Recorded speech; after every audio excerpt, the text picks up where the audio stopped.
불이야, 누구 없어요? 제발 문 좀 열어주세요. 제 목소리가 연기로 가득한 펜션을 찢어지게 울렸습니다.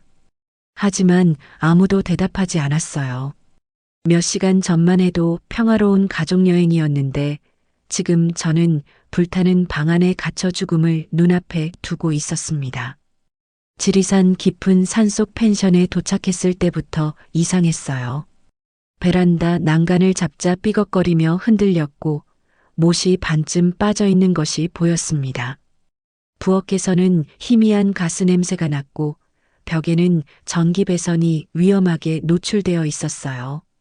펜션 주인은 우리와 눈을 마주치지 못한 채 떨리는 목소리로 말했습니다.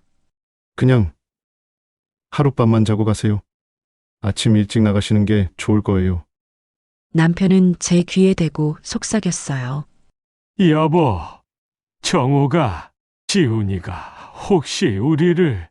우리는 아들이 빚 때문에 힘들어한다고만 생각했습니다. 하지만 그건 큰 착각이었어요. 안녕하세요. 저는 죽은 딸의 사진과 20년째 대화하는 70살 이정옥이에요. 저는 시장에서 분식집을 하며 평범한 인생을 살아왔고 남편과 조용히 노후를 보낼 줄 알았죠.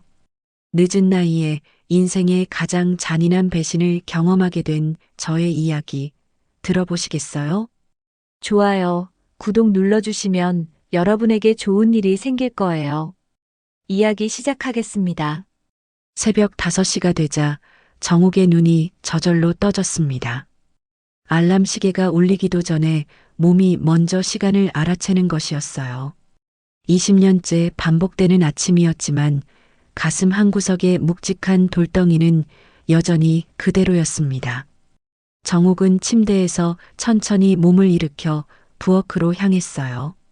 차가운 마룻바닥이 발바닥을 찌르듯 시렸고 무릎 관절이 뻐근하게 욱신거렸습니다. 부엌 찬장에서 유리컵을 꺼낸 정옥은 정수기 앞에 섰어요. 물줄기가 컵을 채우는 소리만이 조용한 새벽 공기를 갈랐습니다. 거실 한쪽 벽으로 발걸음을 옮긴 정옥은 소연의 사진 앞에서 멈춰 섰어요. 검은 학사모를 쓰고 환하게 웃는 딸의 얼굴이 액자 속에서 영원히 24살로 머물러 있었습니다. 정옥은 물컵을 사진 앞 작은 탁자에 조심스럽게 내려놓으며 나직이 속삭였어요. 오늘은 허리가 좀 나은 것 같네. 어제보다는 덜 아프구나. 목소리가 떨려 나왔지만 정옥은 애써 미소를 지으려 했습니다. 그날만 아니었으면 이라는 말이 목구멍까지 차올랐지만 정옥은 입술을 꽉 다물고 손가락으로 액자 테두리의 먼지를 닦아냈어요. 거실 구석구석에는 소연의 흔적이 아직도 남아 있었습니다. 피아노 위에 쌓인 먼지 사이로 교회 찬양 악보가 보였고 책장 한편에는 임용고시 교재들이 빼곡히 꽂혀 있었어요. 작은 방 문틈 사이로 보이는 책상 위에는 소연이 마지막으로 펼쳐놓은 노트가 그대로 있었습니다. 남편 상도는 그 방을 정리하자고 몇 번이나 말했지만 정옥은 매번 다음에 하자며 미뤄왔었죠. 창밖이 어스름하게 밝아오기 시작했습니다. 정옥은 부엌으로 돌아와 밥솥 버튼을 눌렀어요. 냉장고에서 된장과 두부를 꺼내며 아침 준비를 시작했습니다. 도마 위에서 팔을 썰 때마다 칼날이 나무를 두드리는 소리가 규칙적으로 울렸어요. 이런 일상적인 소리들이 정옥에게는 하루를 버티게 하는 작은 의식과도 같았습니다. 안방 문이 열리며 상도가 기지개를 켜며 나왔어요. 72세가 된 남편의 등은 예전보다 훨씬 굽어 있었고 걸음걸이도 느려졌습니다. 은퇴한 시내버스 기사였던 상도는 평생 운전대를 잡느라 허리를 망가뜨렸었죠. 지금은 집 앞 작은 텃밭을 가꾸는 것만이 유일한 낙이었어요. 여보, 오늘 경로당 가요? 정옥이 된장찌개를 젓가락으로 저으며 물었습니다. 상도는 고개를 가로저으며 짧게 대답했어요. 텃밭에 상추 심어야 해. 날 좋아서. 밥상을 차린 정옥은 상도 맞은편에 앉았습니다. 두 사람은 필요한 말만 짧게 주고받으며 조용히 수저를 들었어요. 20년 전 그날 이후로 부부의 대화는 늘 이렇게 메말랐습니다. 많은 말을 나누다 보면 건드리지 말아야 할 상처가 터질까봐 서로 조심하는 것처럼요. 아침을 먹고 설거지를 마친 정옥은 경로당으로 향했습니다. 동네 할머니들이 삼삼오오 모여 수다를 떨고 있었어요. 누구네 아들이 승진했다느니, 누구네 딸이 둘째를 가졌다느니 하는 자식 이야기가 대부분이었습니다. 정옥은 구석 자리에 앉아 조용히 듣기만 했어요. 큰따님은 아직도 생각 많이 나시죠? 옆에 앉은 김씨 할머니가 조심스레 물어왔습니다. 정옥은 익숙한 미소를 지으며 대답했어요. 이제는 괜찮아요. 시간이 많이 지났잖아요. 하지만 정옥의 머릿속에는 여전히 장례식장의 모습이 선명했습니다. 향 냄새가 진동하던 빈소, 검은 상복을 입고 오가던 조문객들, 그리고 영정 사진 속에서 웃고 있던 소연의 얼굴까지 모든 것이 어제 일처럼 생생했어요. 정옥은 화제를 돌리기 위해 둘째 아들 지훈 이야기를 꺼냈습니다. 서울에서 IT 회사 한다고 바빠요. 자주는 못 와요. 사실 지훈이 마지막으로 집에 온 게 언제인지 정확히 기억나지 않았어요.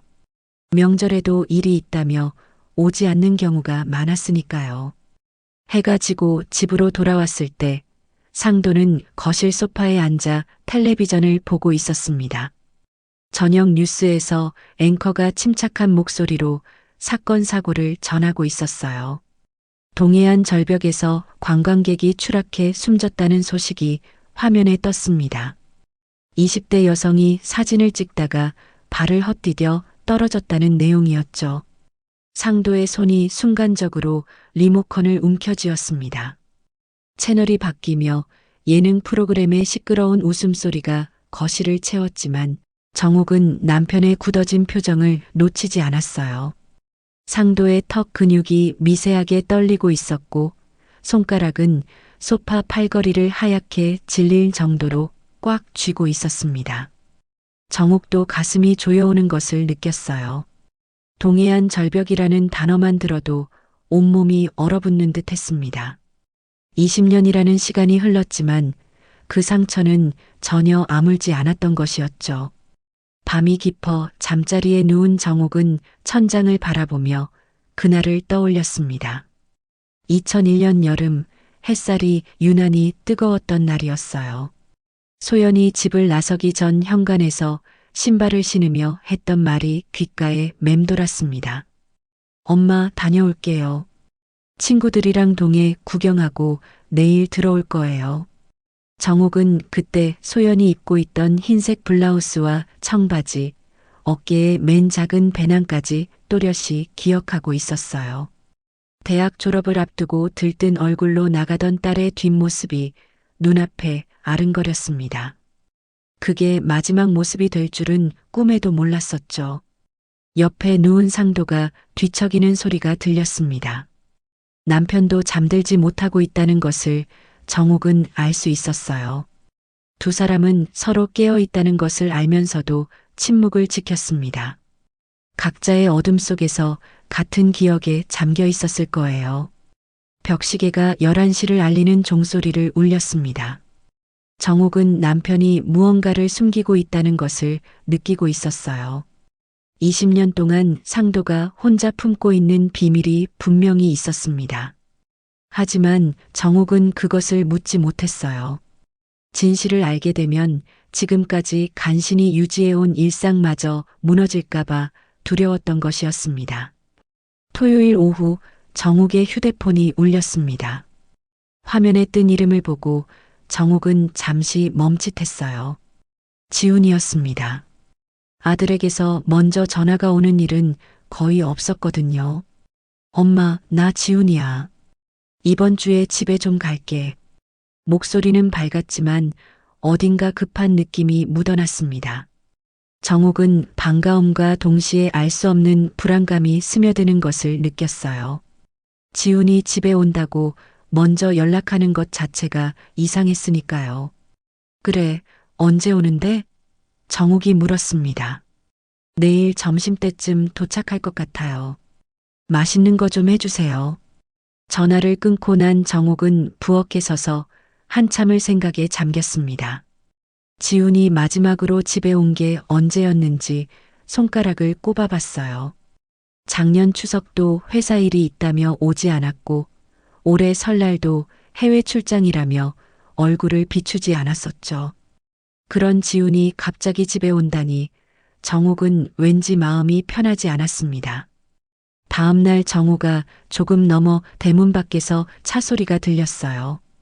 정욱이 창문으로 내다보니 번쩍이는 검은색 외제차가 눈에 들어왔습니다.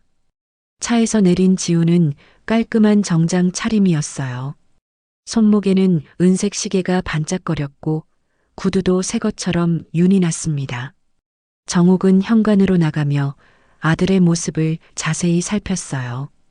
겉모습은 번듯했지만 얼굴빛이 어두웠고 눈 밑에는 검은 그늘이 짙게 드리워져 있었습니다. 웃고 있었지만 그 웃음이 어딘가 부자연스러웠어요. 엄마, 잘 지내셨어요? 지훈이 정욱을 가볍게 안으며 인사했습니다. 정욱은 아들의 등을 토닥이며 대답했어요. 그럼 잘 지냈지. 너는 많이 피곤해 보이는구나. 거실로 들어온 지훈은 소파에 앉아 주변을 둘러봤습니다. 시선이 소연의 사진에서 잠시 멈췄다가 재빨리 다른 곳으로 옮겨갔어요. 정욱은 그 짧은 순간 지훈의 표정이 굳어지는 것을 놓치지 않았습니다.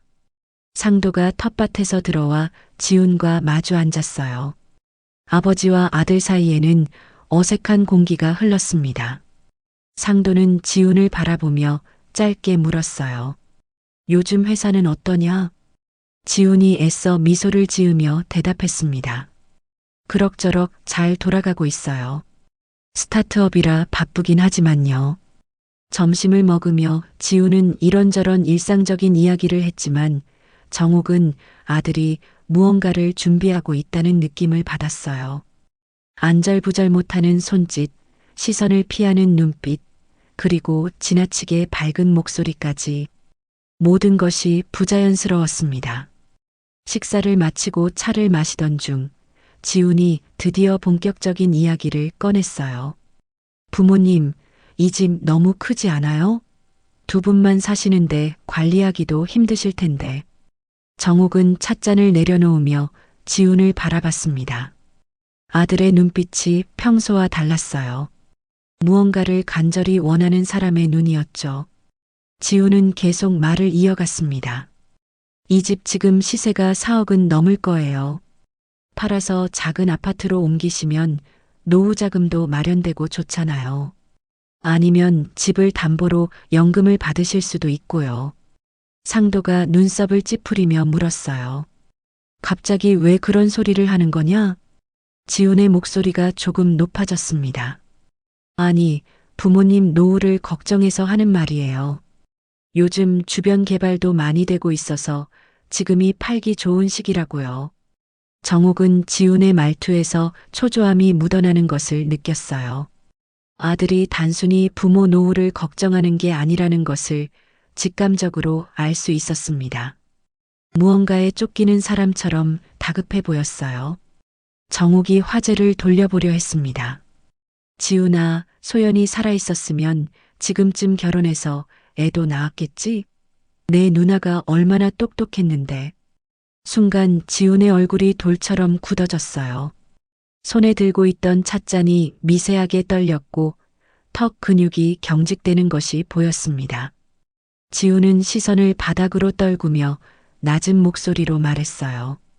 그 얘기는 왜 꺼내요? 이미 지나간 일인데.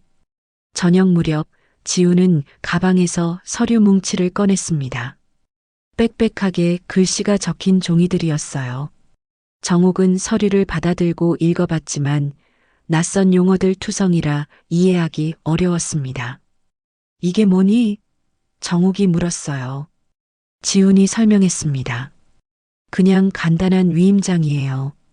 부모님 대신 제가 은행 업무 좀 볼 수 있게 해주는 거예요. 나이 드시면 은행 가기도 힘드시잖아요. 정욱은 서류를 자세히 들여다봤어요. 맨 아래쪽에 근저당 설정, 채권 최고액 같은 단어들이 작게 적혀 있는 것이 보였습니다. 부동산 분식집을 하면서 이런저런 서류를 봐왔던 정욱은 이것이 단순한 위임장이 아니라는 것을 알았어요. 글씨가 너무 작아서 잘 안 보이네. 좀 더 크게 프린트해서 다시 가져와. 정욱이 서류를 돌려주며 말했습니다. 지훈의 눈빛이 날카로워졌어요. 하지만 곧 억지로 미소를 지으며 고개를 끄덕였습니다. 네, 알겠어요. 다음에 다시 가져올게요. 밤이 되어 지훈이 작은 방에서 자기로 했어요. 정욱은 이불을 펴주며 아들의 뒷모습을 바라봤습니다. 어린 시절 누나 그늘에 가려 늘 위축되어 있던 그 아이가 이제는 45살의 중년이 되어 있었죠.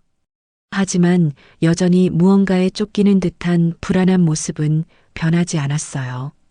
새벽 2시쯤 정욱은 목이 말라 물을 마시러 일어났습니다. 복도를 지나가다 작은 방에서 나직한 목소리가 들려왔어요. 지훈이 누군가와 통화를 하고 있었습니다. 예, 대표님. 일단 한 달만 더 시간을 주세요. 정리할 방법이 있습니다. 부모님 집이 있어서 그걸로 해결할 수 있을 것 같습니다.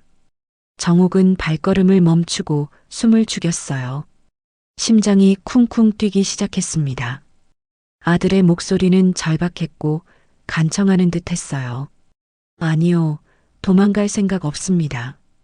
제발 한 달만요. 부모님을 설득하면 됩니다. 네, 알겠습니다. 통화가 끝나는 소리가 들렸어요. 정욱은 재빨리 부엌으로 가서 물을 마시는 척했습니다. 잠시 후 작은 방 문이 열리며 지훈이 나왔어요. 엄마 깨셨어요? 지훈이 놀란 듯 물었습니다. 정욱은 태어난 척 대답했어요. 물 마시러 나왔어. 너도 마실래? 지훈은 고개를 저으며 웃었습니다. 하지만 그 웃음은 너무나 부자연스러웠어요.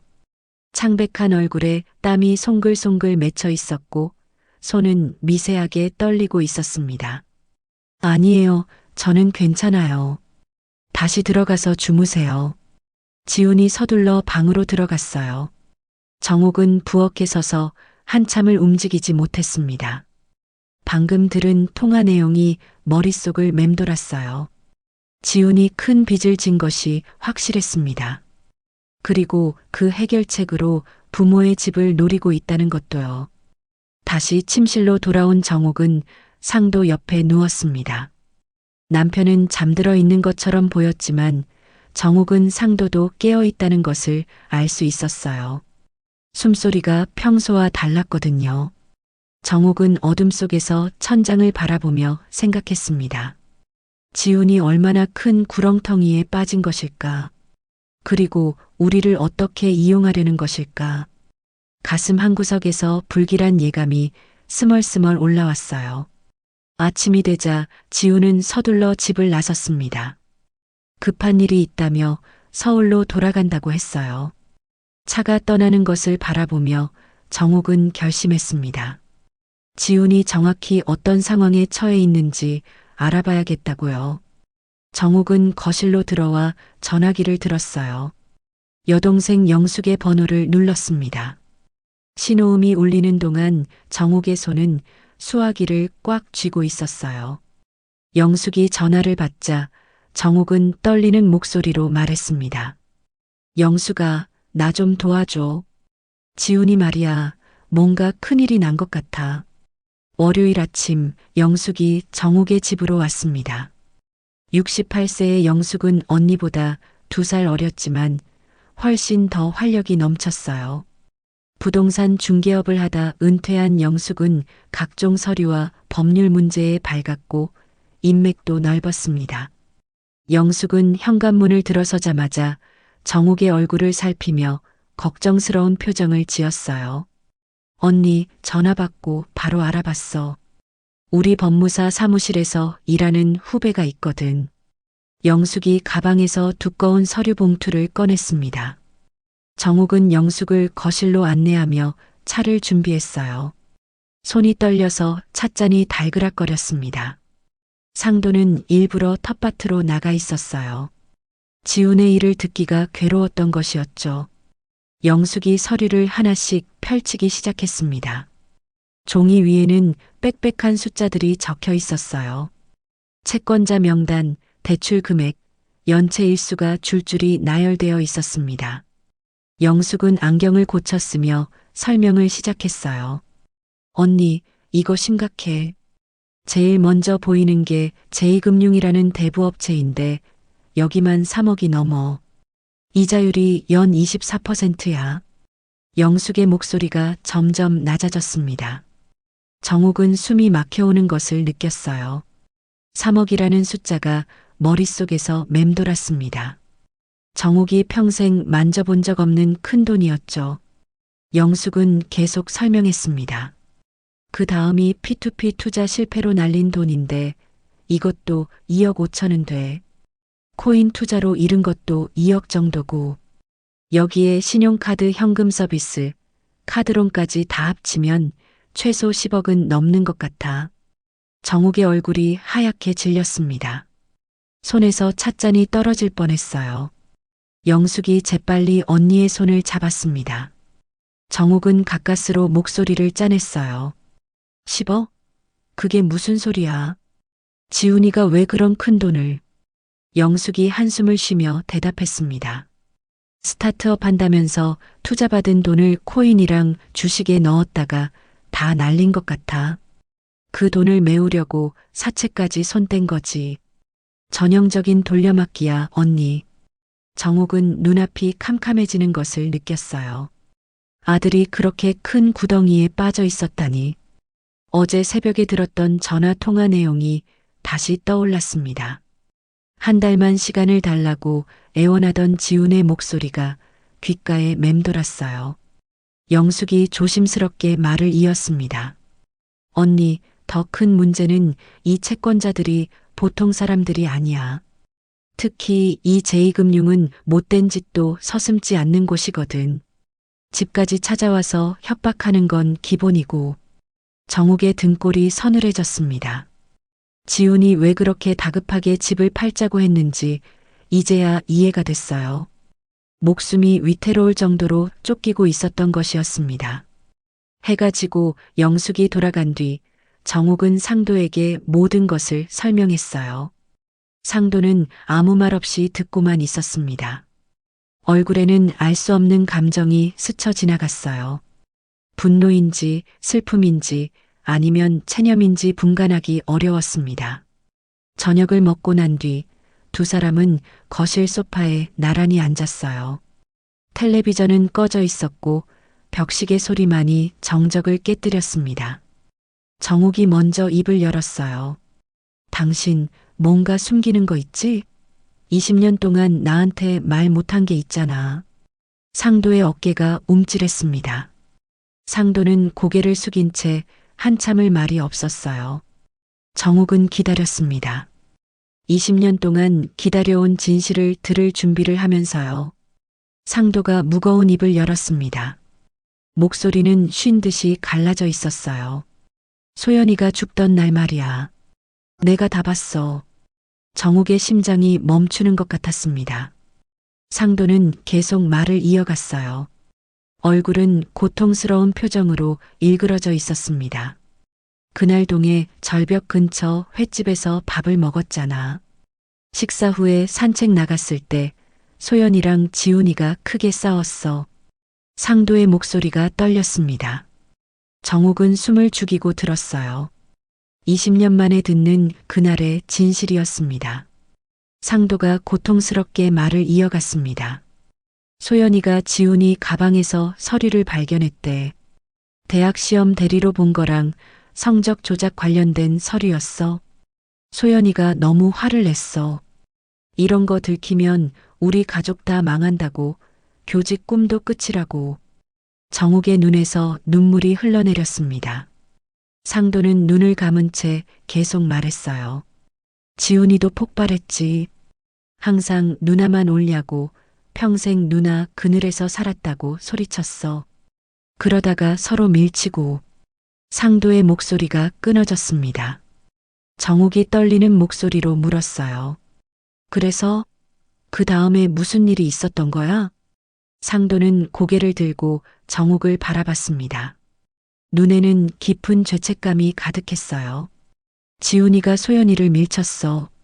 절벽 쪽으로. 소연이가 균형을 잃고 떨어졌지. 정욱은 입을 손으로 막았습니다. 온몸이 떨렸어요. 20년 동안 실족사라고 믿어왔던 딸의 죽음이 사실은 동생의 손에 의한 것이었다니. 상도가 울먹이며 말했습니다. 지훈이가 울면서 매달렸어. 실수였다고, 죽이려던 게 아니었다고. 나는 아들도 잃을 수 없어서. 경찰한테는 소연이가 발을 헛디뎠다고 했어. 정욱은 일어서서 창가로 걸어갔습니다. 밖은 캄캄했고 유리창에 비친 자신의 얼굴이 낯설게 느껴졌어요. 20년 동안 함께 살아온 남편이 그런 비밀을 품고 있었다니. 분노와 배신감, 그리고 한없는 슬픔이 한꺼번에 밀려왔습니다. 당신이 어떻게 그럴 수 있어? 소연이한테 그게 무슨 짓이야? 정욱이 돌아서며 소리쳤습니다. 상도는 고개를 숙인 채 눈물을 흘렸어요. 미안해. 정말 미안해. 하지만 지훈이도 우리 아들이잖아. 감옥 보낼 수는 없었어. 정욱은 주저앉아 울음을 터뜨렸습니다. 가슴이 찢어지는 것 같았어요.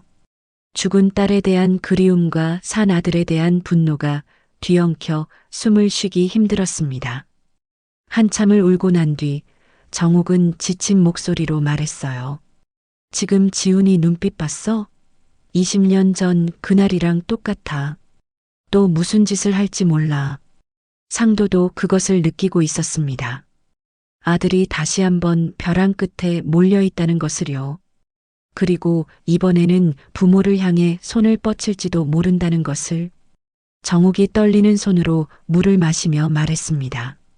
우리가 조심해야 해. 지훈이가 뭘 계획하고 있을지 몰라.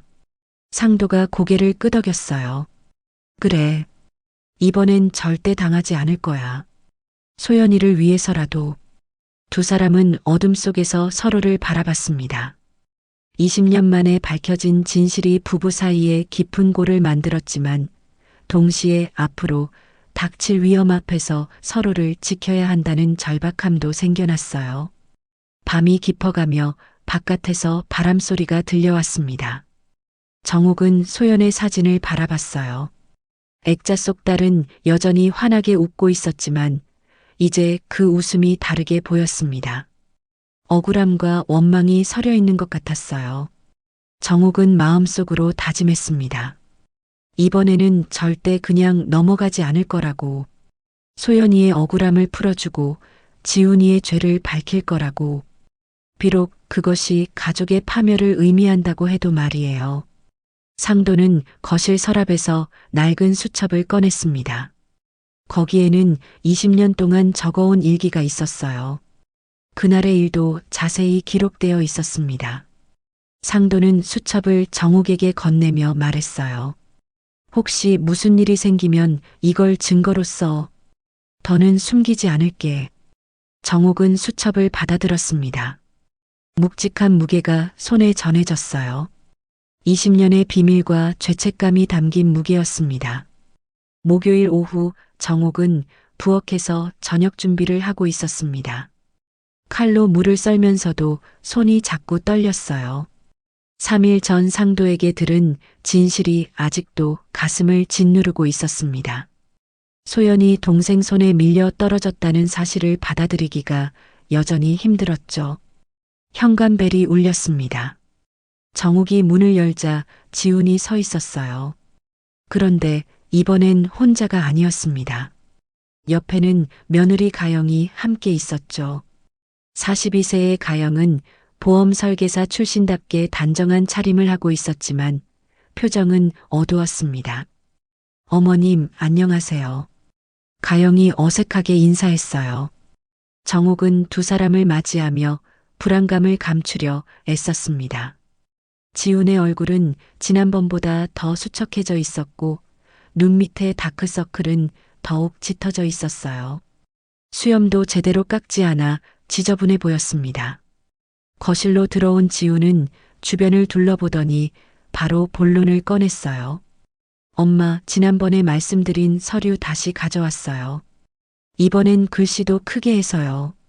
정옥은 서류를 받아들었습니다. 겉으로는 단순한 위임장처럼 보였지만 자세히 읽어보니 집을 담보로 대출받을 수 있는 권한을 주는 내용이었어요. 정옥은 서류를 탁자에 내려놓으며 말했습니다. 이건 좀 더 생각해 봐야겠구나. 갑자기 이런 중요한 결정을 할 수는 없잖니. 순간 지훈의 표정이 굳어졌어요. 턱 근육이 꿈틀거렸고 주먹을 꽉 쥐었다가 폈습니다. 가영이 재빨리 지훈의 팔을 잡으며 말했어요. 어머님, 사실 저희가 좀 급한 사정이 있어서요. 사업 확장 때문에 자금이 필요한데 은행에서 부모님 보증을 요구하거든요. 상도가 텃밭에서 들어왔습니다. 아들 부부를 보자 얼굴이 경직됐어요. 상도는 지훈을 똑바로 바라보며 물었습니다. 얼마나 급한 거냐? 지훈이 다급한 목소리로 대답했어요. 이번 달 안에 해결해야 해요. 안 그러면 회사가 망할 수도 있어요. 정옥은 지훈의 말투에서 거짓을 느꼈습니다. 회사가 아니라 지훈 자신이 위험한 것이었죠. 채권자들이 조금씩 조여오고 있다는 것을 정옥은 직감했어요. 저녁 식사 시간이 되었지만 분위기는 무거웠습니다. 지훈은 밥을 제대로 먹지 못하고 젓가락만 만지작거렸어요. 가영도 불안한 듯 자꾸 시계를 확인했습니다. 정옥이 된장찌개를 더 주려 하자 지훈이 갑자기 숟가락을 내려놓으며 말했어요.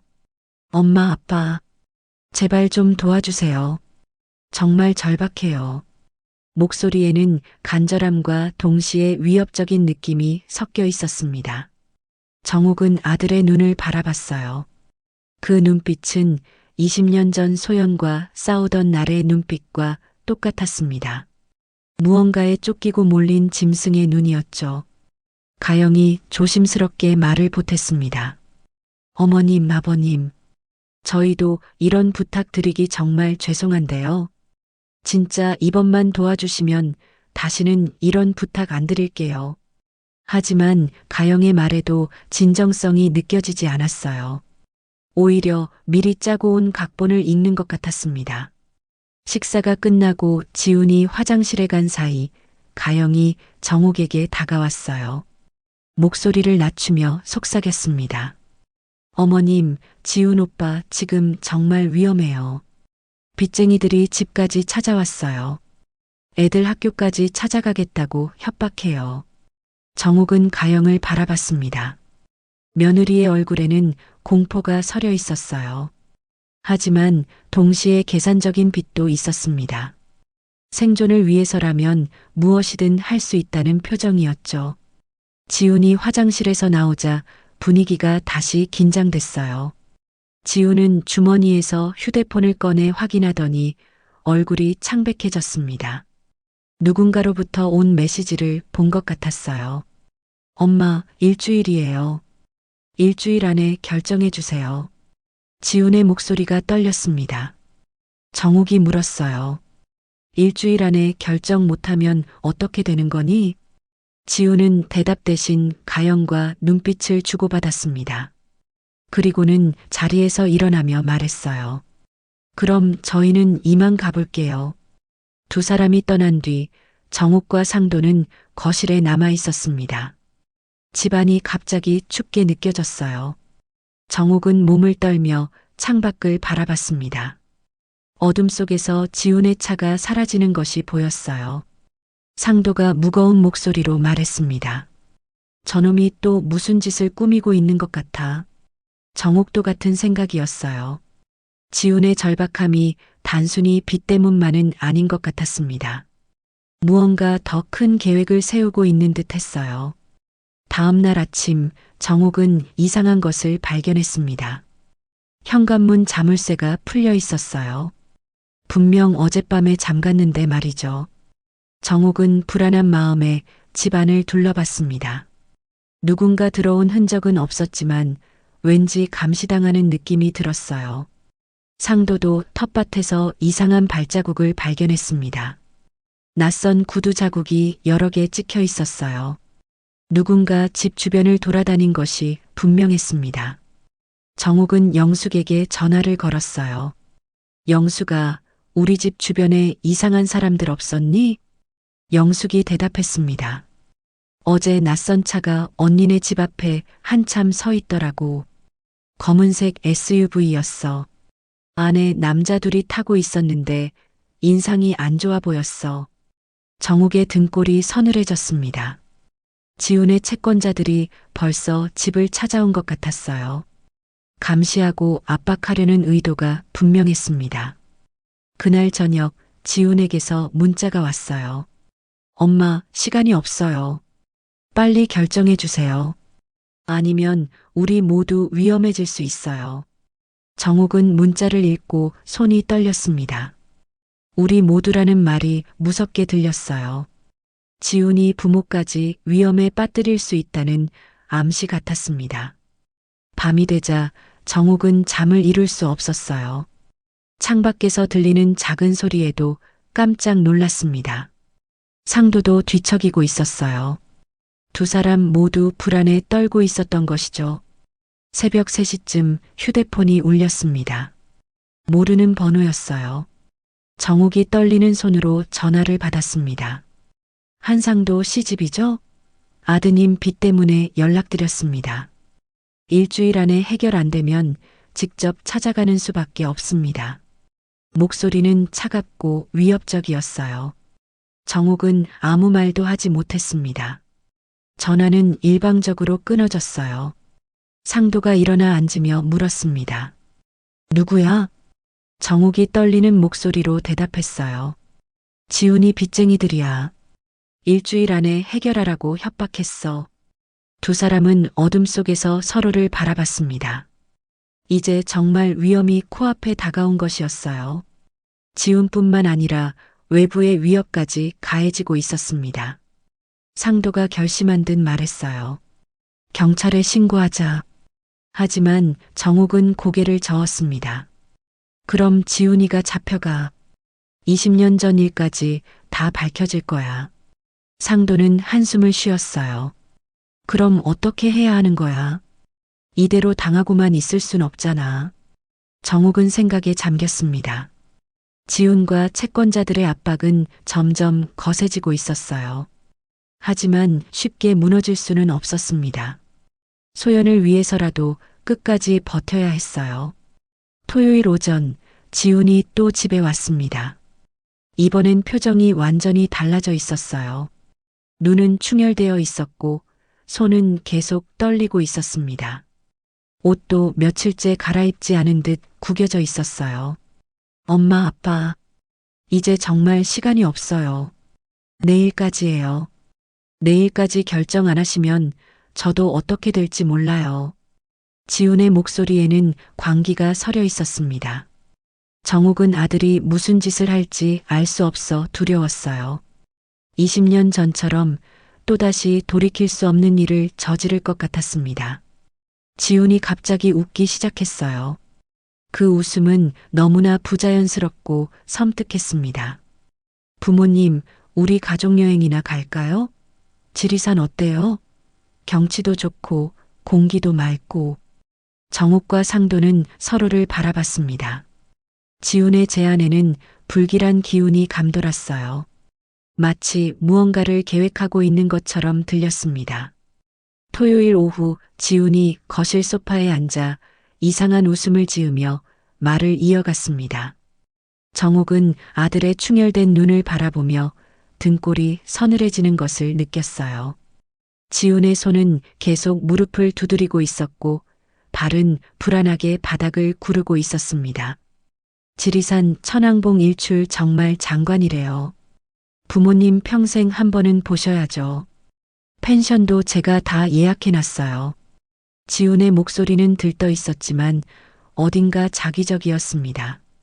정욱이 조심스럽게 물었어요. 갑자기 왜 여행을?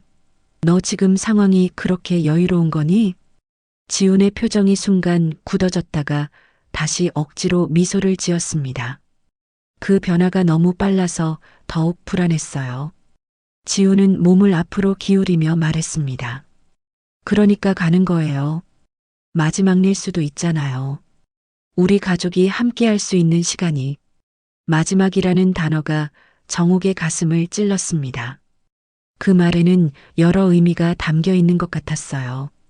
위협인지 예고인지 아니면 작별 인사인지 알 수 없었습니다. 상도가 무뚝뚝하게 말했어요. 우리 나이에 사는 힘들어. 무릎도 안 좋고. 지훈이 재빨리 대답했습니다. 케이블카 있어요. 중턱까지는 차로 갈 수 있고요. 그냥 경치만 보고 오면 돼요. 펜션에서 쉬면서 맛있는 것도 먹고. 정욱은 지훈의 고집스러운 태도에서 무언가 계획이 있다는 것을 확신했습니다. 눈빛에는 절박함과 동시에 결연함이 서려 있었어요. 마치 모든 것을 걸고 마지막 승부를 보려는 도박꾼 같았습니다. 가영이 부엌에서 물을 가져오며 거실로 들어왔어요. 며느리의 얼굴도 평소와 달랐습니다. 눈가가 퉁퉁 부어 있었고 화장도 제대로 하지 않았어요. 가영이 조용히 말했습니다. 어머님, 아버님, 지훈 오빠 말대로 한번 가시는 게 어떨까요? 오빠가 정말 오랜만에 가족여행 가고 싶어 해요. 하지만 가영의 목소리에는 진심이 없었습니다. 오히려 미리 짜고 온 대사를 읽는 것 같았어요. 정욱은 며느리와 아들이 무언가를 공모하고 있다는 것을 느꼈습니다. 지훈이 휴대폰을 꺼내 펜션 사진을 보여줬어요. 화면에는 산 중턱에 자리한 목조 펜션이 보였습니다. 주변은 울창한 숲으로 둘러싸여 있었고 가장 가까운 민가도 꽤 멀어 보였어요. 고립된 장소였습니다. 정욱은 사진을 보며 불안감이 커지는 것을 느꼈습니다. 저런 외딴 곳에서 무슨 일이 생기면 도움을 청할 곳도 없을 것 같았어요. 지훈이 왜 하필 저런 곳을 골랐는지 의도가 뻔히 보였습니다. 지훈이 자리에서 일어나며 말했어요. 내일 아침 일찍 출발할게요. 준비해 주세요. 정욱이 말했습니다. 너무 갑작스러워. 좀 더 생각해 보자. 그러자 지훈의 얼굴이 붉어지며 목소리가 높아졌어요. 생각할 시간이 어디 있어요. 내일이 마지막 기회예요. 순간 거실에 정적이 흘렀습니다. 지훈도 자신이 너무 흥분한 것을 깨달았는지 헛기침을 하며 목소리를 낮췄어요. 제 말은 날씨가 내일까지만 좋대요. 모레부터는 비가 온다고. 지훈과 가영이 떠난 뒤 정욱과 상도는 한동안 말이 없었습니다. 두 사람 모두 같은 생각을 하고 있었어요. 지훈이 무언가 위험한 계획을 세웠다는 것을요. 상도가 먼저 입을 열었어요. 안 가는 게 좋을 것 같은데. 정욱도 같은 생각이었지만 한편으로는 다른 생각도 들었습니다. 지훈이 정말로 무슨 짓을 꾸미고 있다면 오히려 증거를 잡을 기회일 수도 있었어요. 정욱이 말했습니다. 가자. 대신 준비를 단단히 하고 저놈이 뭘 계획했는지 알아내야 해. 상도는 잠시 생각하다가 고개를 끄덕였어요. 그리고는 방으로 들어가 오래된 수첩을 꺼내 무언가를 적기 시작했습니다. 혹시 모를 상황에 대비해 유서 같은 것을 쓰는 것 같았어요. 정욱은 거실에 혼자 남아 생각에 잠겼습니다. 지훈이 설마 부모를 해치려는 것일까? 아무리 돈에 쫓긴다고 해도 그런 끔찍한 생각을 하진 않겠지. 하지만 20년 전 소연을 밀쳤던 그날을 생각하면 지훈은 충분히 그럴 수 있는 아이였습니다. 저녁이 되자 상도는 밖으로 나갔어요. 1시간쯤 뒤에 돌아온 상도의 표정은 무거웠습니다. 정욱이 물었어요. 어디 갔다 왔어요? 상도가 대답했습니다. 민호 만나고 왔어. 혹시라도 무슨 일 생기면 도와달라고 했지. 민호는 상도의 군대 동기이자 현재 대학병원 신경외과 전문의였습니다. 48세의 민호는 논리적이고 냉철했지만 의리도 있는 사람이었어요. 상도가 민호를 찾아간 것은 최악의 상황을 대비한 것이었습니다. 상도가 계속 말했어요. 민호가 그러더라. 만약 정말 위험하다고 느끼면 바로 연락하래. 경찰이든 뭐든 동원해서 도와준댔어. 정욱은 조금 안심이 됐습니다. 적어도 완전히 고립되지는 않을 것 같았어요. 하지만 여전히 불안감은 가시지 않았습니다. 지리산 깊은 곳에서 무슨 일이 벌어질지 알 수 없었으니까요. 밤이 깊어지자 정욱은 여행 가방을 챙기기 시작했어요. 옷가지와 세면도구를 넣으면서도 손이 떨렸습니다. 상도는 작은 가방에 비상약과 손전등, 그리고 호신용 스프레이까지 챙겼어요. 마치 전쟁터에 가는 것 같은 준비였습니다. 정욱은 가방 깊숙한 곳에 휴대폰 보조 배터리와 작은 녹음기를 숨겼어요. 만약 지훈이 무슨 말을 하거나 행동을 한다면 증거로 남겨야 했습니다. 소연의 억울함을 풀기 위해서라도 필요한 일이었어요. 침대에 누운 정욱은 천장을 바라보며 내일을 생각했습니다. 어쩌면 정말로 마지막 가족여행이 될지도 몰랐어요. 하지만 그 마지막이 누구의 마지막이 될지는 알 수 없었습니다.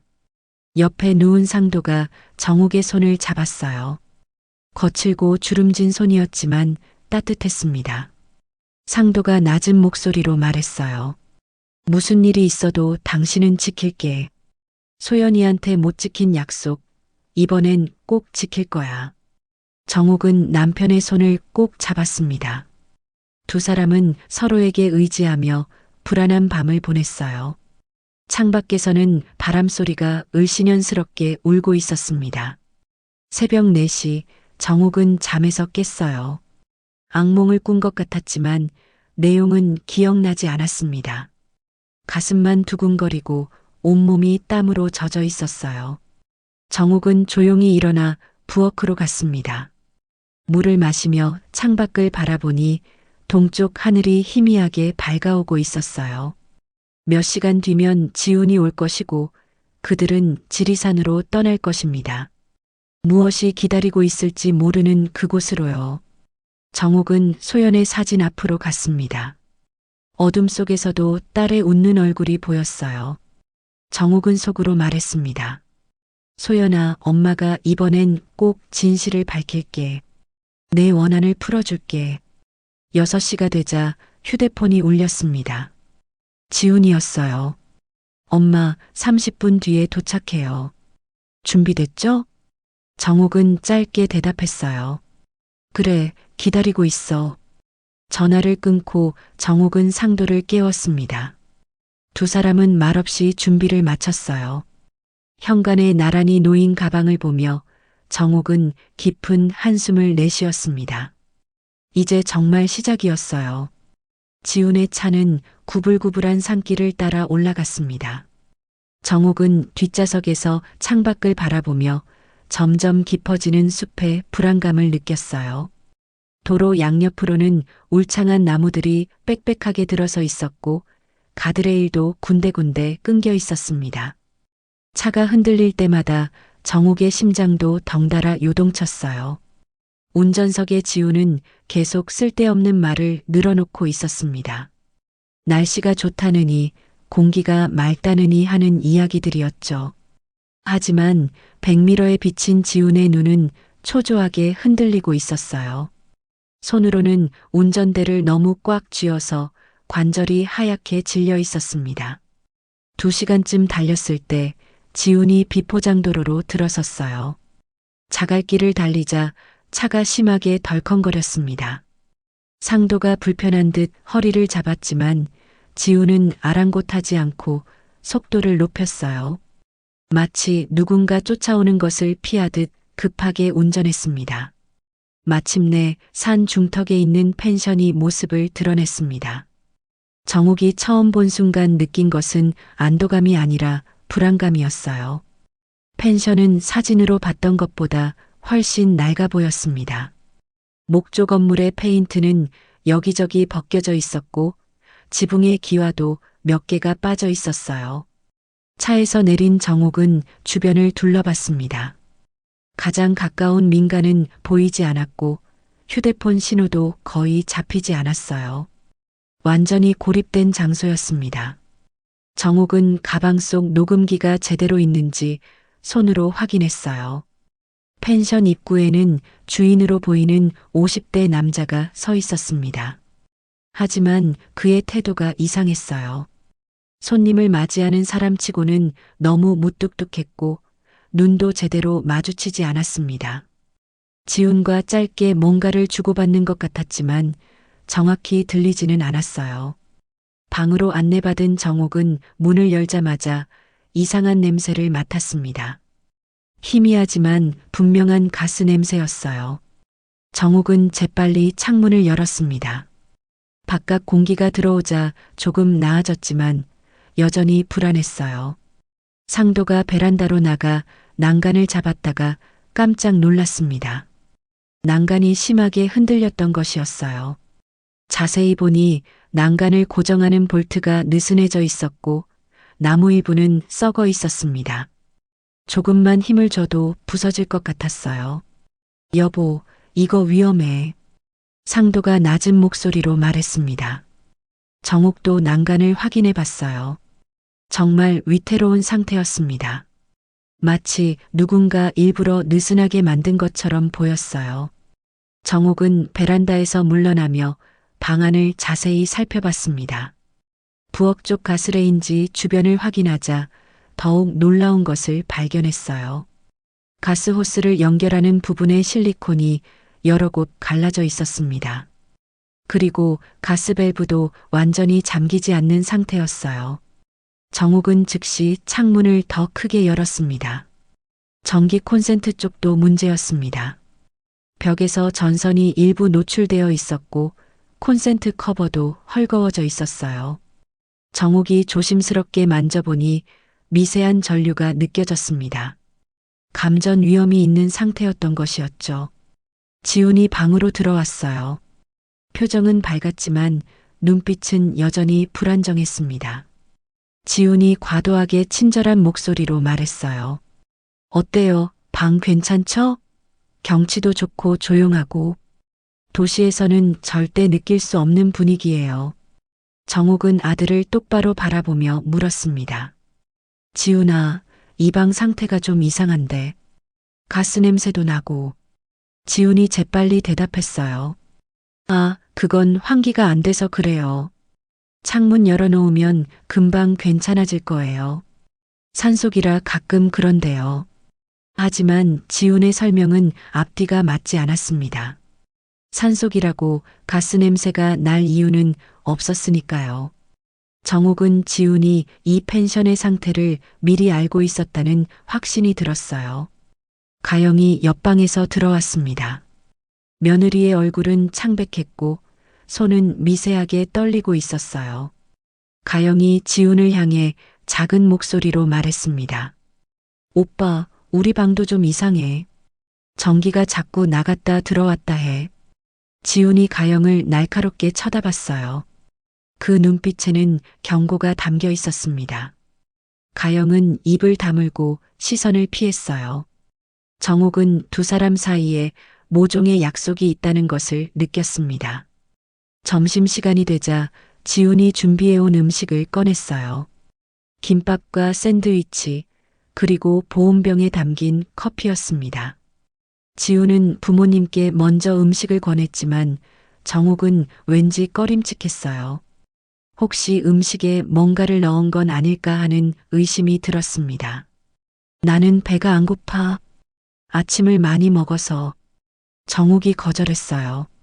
지훈의 표정이 살짝 굳어졌다가 다시 웃음을 지었습니다. 그럼 나중에 드세요. 저녁엔 제가 고기 구워드릴게요. 오후가 되자 지훈은 부모를 데리고 산책을 나가자고 했어요. 펜션 뒤편으로는 작은 산책로가 있었는데 그 길은 절벽 가장자리를 따라 나 있었습니다. 정옥은 그 길을 보자마자 소연이 떨어졌던 동해안 절벽이 떠올랐어요. 지훈이 앞장서서 걸으며 말했습니다. 이쪽으로 오세요. 경치가 정말 좋아요.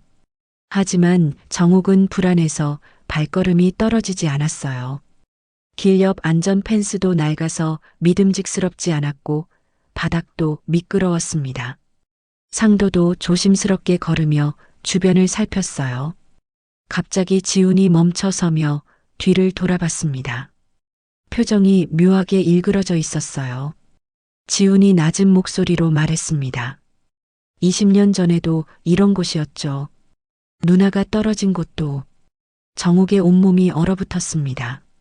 지훈이 왜 갑자기 그 이야기를 꺼내는지 알 수 없었어요. 상도의 얼굴도 굳어졌습니다. 지훈은 허공을 바라보며 혼잣말처럼 중얼거렸어요. 그때도 이렇게 높았어요. 떨어지면 절대 살 수 없는 높이. 정옥은 뒤로 물러서며 말했습니다. 들어가자. 너무 위험해. 지훈이 고개를 돌려 부모를 바라봤어요. 그 눈빛은 20년 전 그날 밤과 똑같았습니다. 무언가에 사로잡힌 듯한 광기 어린 눈빛이었죠. 저녁이 되어 펜션으로 돌아왔을 때 정옥은 온몸에 힘이 빠졌어요. 지훈이 무엇을 계획하고 있는지 이제 확실해졌습니다. 이곳에서 부모를 해치고 사고로 위장하려는 것이었어요. 정옥은 화장실에 가는 척하며 몰래 휴대폰을 확인했습니다. 신호가 겨우 한 칸 잡혔어요. 급하게 민호에게 문자를 보냈습니다. 위험해요. 도와주세요. 지리산 펜션. 하지만 문자가 전송됐는지 확인할 수 없었어요. 신호가 너무 약했습니다. 정옥은 가방 속 녹음기를 켜고 다시 거실로 나왔어요. 밤이 깊어가면서 펜션 안의 분위기는 더욱 무거워졌습니다. 지훈과 가영은 거실에서 낮은 목소리로 뭔가를 의논하고 있었어요. 가끔 들리는 단어들이 불길했습니다. 내일 새벽 조용히 자연스럽게 같은 말들이었죠. 정옥은 상도와 함께 방으로 들어왔습니다. 두 사람은 침대에 앉아 서로를 바라봤어요. 말하지 않아도 알 수 있었습니다. 오늘 밤이 고비가 될 거라는 것을요. 상도가 정옥의 손을 잡으며 속삭였습니다. 절대 혼자 있지 마. 화장실도 같이 가고. 알았지? 정옥은 고개를 끄덕였어요. 창밖에서는 바람소리가 으스스하게 울고 있었습니다. 마치 무언가 불길한 일이 일어날 것을 예고하는 것처럼요. 새벽 2시 정옥은 잠을 이루지 못하고 누워 있었습니다. 상도의 규칙적인 숨소리가 들렸지만 정옥은 남편도 잠들지 못했다는 것을 알고 있었어요. 숨소리가 너무 일정했고 가끔씩 몸을 뒤척이는 것이 의식적으로 조심스러웠습니다. 펜션 안은 고요했지만 그 고요함이 오히려 더 불안했어요. 낡은 목재가 삐걱거리는 소리, 바람에 흔들리는 창문 소리가 유난히 크게 들렸습니다. 정옥은 귀를 기울이며 복도에서 들려오는 작은 소리들을 놓치지 않으려 했어요. 갑자기 복도에서 발자국 소리가 들렸습니다. 조심스럽게 걷는 소리였지만 오래된 마룻바닥이 삐걱거리며 소리를 냈어요. 발걸음은 정옥과 상도의 방 앞에서 멈췄습니다. 문손잡이가 살짝 돌아가는 소리가 들렸어요. 정옥은 숨을 죽이고 상도의 팔을 꼭 잡았습니다. 상도도 몸을 경직시킨 채 귀를 기울였어요. 다행히 문은 안에서 잠가놓은 상태였습니다. 문손잡이가 몇 번 더 돌아간 뒤 발자국 소리는 다시 멀어졌어요. 정옥이 작은 목소리로 속삭였습니다. 지훈이야. 분명 지훈이었어. 상도도 고개를 끄덕였어요. 두 사람은 침대에서 일어나 조심스럽게 옷을 입었습니다. 무슨 일이 일어날지 모르니 대비해야 했어요. 정옥은 핸드백에 휴대폰과 녹음기를 넣고 어깨에 맸습니다. 새벽 3시가 조금 넘었을 때 갑자기 퍽 하는 둔탁한 소리가 들렸습니다. 펜션 어딘가에서 나는 소리였어요. 정옥과 상도는 서로를 바라보며 불안감에 떨었습니다. 곧이어 치직거리는 전기 스파크 소리가 들려왔어요. 그때였습니다. 부엌 쪽에서 쉬익하는 소리와 함께 가스 냄새가 진하게 퍼지기 시작했어요. 정옥은 즉시 창문을 열려고 했지만 창문이 꽉 막혀 있었습니다. 누군가 밖에서 못질을 한 것처럼 전혀 열리지 않았어요. 상도가 방문을 열려고 했지만 문도 열리지 않았습니다. 밖에서 무언가로 막아놓은 것 같았어요. 상도는 온 힘을 다해 문을 밀었지만 꿈쩍도 하지 않았습니다. 가스 냄새는 점점 진해졌고 정옥은 머리가 어지러워지기 시작했어요. 갑자기 펑 하는 작은 폭발음과 함께 부엌에서 불꽃이 튀었습니다. 가스가 새어나온 곳에 전기 스파크가 일어난 것이었어요. 불길은 순식간에 커지기 시작했고 검은 연기가 피어올랐습니다. 정옥이 비명을 질렀어요. 불이야. 누구 없어요. 하지만 아무런 대답이 없었습니다. 지훈과 가영은 이미 펜션을 빠져나간 것 같았어요. 정옥과 상도는 완전히 고립된 상태였습니다. 상도가 의자를 들어 창문을 깨려고 했어요. 유리창이 깨지며 파편이 튀었지만 창틀에 설치된 철망 때문에 빠져나갈 수 없었습니다. 언제 이런 철망을 설치한 것인지 알 수 없었지만 분명 계획적이었어요. 연기가 점점 짙어지며 숨쉬기가 힘들어졌습니다. 정옥은 기침을 하며 바닥에 엎드렸어요. 연기는 위로 올라간다고 들었던 기억이 났습니다. 상도도 정옥 옆에 엎드려 낮은 자세를 유지했어요. 그때 베란다 쪽에서 우지직 하는 소리가 들렸습니다. 썩은 난간이 무너지는 소리였어요. 불길이 베란다까지 번지며 나무 난간을 태우고 있었습니다. 난간이 무너지자 베란다 바닥도 기울어지기 시작했어요. 상도가 정옥을 끌어안으며 방 안쪽으로 피했지만 바닥이 점점 기울어졌습니다. 펜션의 구조 자체가 무너지고 있었던 것이었어요. 오래되고 부실한 건물이 화재를 견디지 못하고 붕괴되기 시작한 것이었죠. 정옥은 점점 의식이 흐려지는 것을 느꼈어요. 연기를 너무 많이 마신 탓이었습니다. 눈앞이 캄캄해지고 몸에 힘이 빠졌어요. 상도가 정옥을 흔들며 소리쳤지만 목소리가 점점 멀게 들렸습니다. 여보, 정신 차려. 정옥아. 상도의 절박한 외침이 들렸지만 정옥은 대답할 수 없었어요. 의식이 완전히 끊어지기 직전 정옥은 멀리서 사이렌 소리가 들리는 것 같았습니다. 하지만 그것이 진짜인지 환청인지는 알 수 없었어요. 갑자기 쿵 하는 큰 소리와 함께 바닥이 완전히 무너졌습니다. 정옥과 상도는 아래층으로 떨어졌어요. 상도는 정옥을 보호하려다 머리를 콘크리트 바닥에 세게 부딪혔습니다. 머리에서 피가 흘러나왔고 상도도 의식을 잃었어요. 몇 분인지 몇 시간인지 알 수 없는 시간이 흘렀습니다. 희미하게 들리는 소리들이 있었어요. 구급대원들의 목소리, 무전기 소리, 그리고 누군가 소리치는 소리들이었죠. 2분 발견했습니다. 여기 계세요. 호흡 있습니다. 구급대원들이 무너진 건물 잔해 사이에서 정옥과 상도를 발견했어요. 2 사람 모두 의식은 없었지만 다행히 살아 있었습니다. 구급대원들은 조심스럽게 2 사람을 들것에 옮겼어요. 정옥은 의식이 없는 상태에서도 희미하게 주변 소리를 들을 수 있었습니다. 누군가 혈압을 재고 산소 마스크를 씌우고 링거를 꽂는 것 같았어요. 하지만 눈을 뜰 수도 말을 할 수도 없었습니다. 구급차 안에서 구급대원들의 대화가 들렸어요. 할머니는 일산화탄소 중독 같습니다. 할아버지는 머리 외상이 심해요. 빨리 병원으로 가야 합니다. 사이렌 소리가 울리며 구급차가 출발했습니다. 정옥은 희미한 의식 속에서 지훈의 얼굴이 떠올랐어요. 아들이 정말로 부모를 죽이려 했다는 사실이 믿기지 않았습니다. 하지만 이것이 현실이었어요. 병원 응급실에 도착했을 때 의료진이 바쁘게 움직였습니다. 정옥은 곧바로 중환자실로 옮겨졌고 상도는 수술실로 들어갔어요. 두 사람의 상태는 위중했습니다. 멀리서 지훈의 목소리가 들렸어요. 거짓으로 가득한 울음소리였습니다.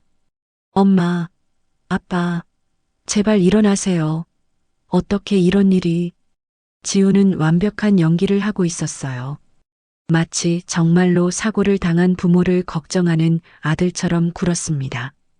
가영도 옆에서 울고 있었지만 그 울음에는 진정성이 없었어요. 의사가 지훈에게 설명하는 소리가 들렸습니다. 어머님은 일산화탄소 중독으로 혼수 상태입니다. 아버님은 뇌진탕과 함께 단기 기억 상실 가능성이 있어요. 두 분 다 위험한 상태입니다. 지훈이 흐느끼며 물었어요. 살 수 있을까요? 제발 부모님을 살려주세요. 하지만 정옥은 알고 있었습니다. 지훈의 그 간절함이 얼마나 가짜인지를요. 아들은 부모의 죽음을 바라고 있었고 지금 이 연기도 모두 계획의 일부였어요. 정옥은 의식을 완전히 잃기 전 마지막으로 한 가지를 떠올렸습니다. 핸드백 속에 있던 녹음기였어요. 혹시 그것이 살아남았다면 지훈의 범죄를 증명할 수 있을지도 몰랐습니다.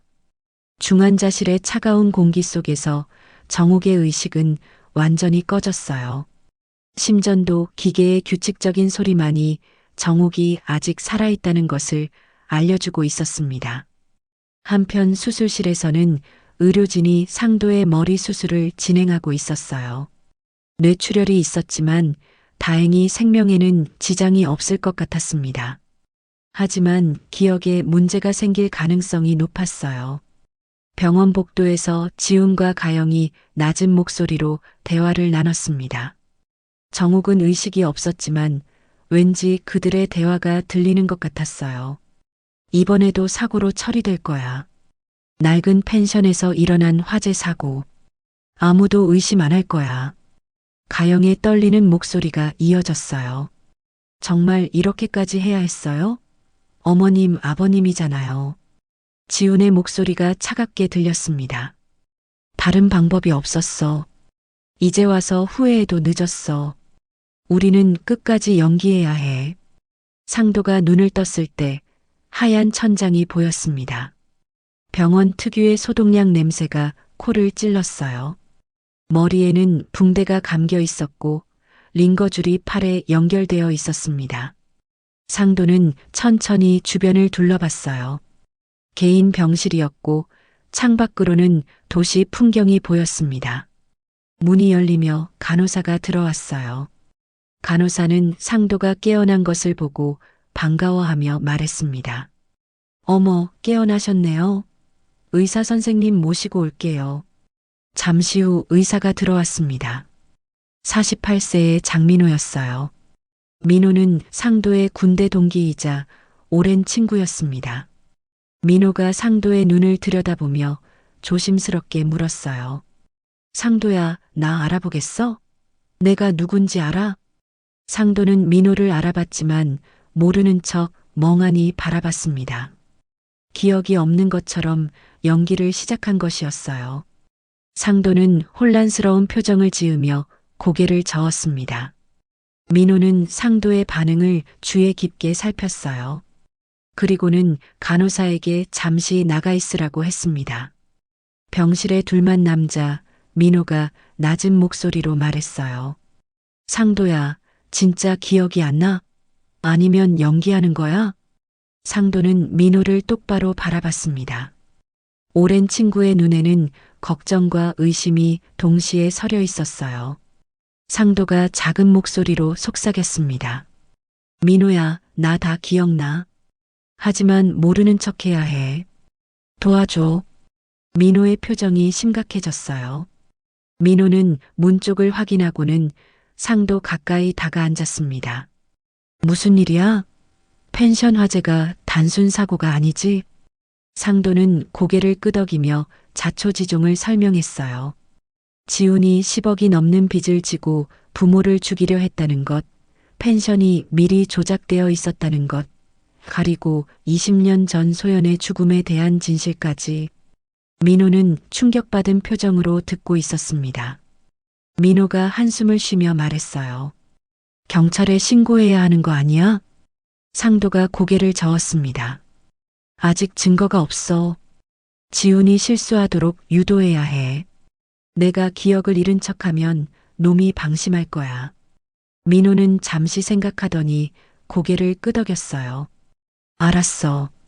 내가 담당이사니까 도와줄게. 공식적으로 단기 기억상실증 진단을 내릴게. 간호사들에게도 주의사항을 전달하고. 두 사람이 계획을 세우고 있을 때 복도에서 발걸음 소리가 들렸습니다. 상도는 재빨리 멍한 표정을 지었고 민호도 의사다운 표정으로 돌아갔어요. 문이 열리며 지훈이 들어왔습니다. 지훈의 얼굴에는 걱정스러운 표정이 가득했어요. 하지만 상도는 그것이 연기라는 것을 알고 있었습니다. 지훈이 침대 가까이 다가오며 말했어요. 아버지, 저 알아보세요? 전 지훈이에요. 아들이에요. 상도는 멍하니 지훈을 바라봤습니다. 마치 낯선 사람을 보듯 경계하는 눈빛을 보냈어요. 지훈의 표정에 안도감이 스쳐 지나갔습니다. 아버지가 정말로 기억을 잃었다고 믿은 것이었죠. 민호가 지훈에게 설명했어요. 아버님이 머리를 심하게 다치셔서 단기 기억 상실증이 있으십니다. 최근 기억은 거의 없고 오래된 기억도 일부만 남아 있어요. 지훈이 슬픈 표정을 지으며 물었습니다.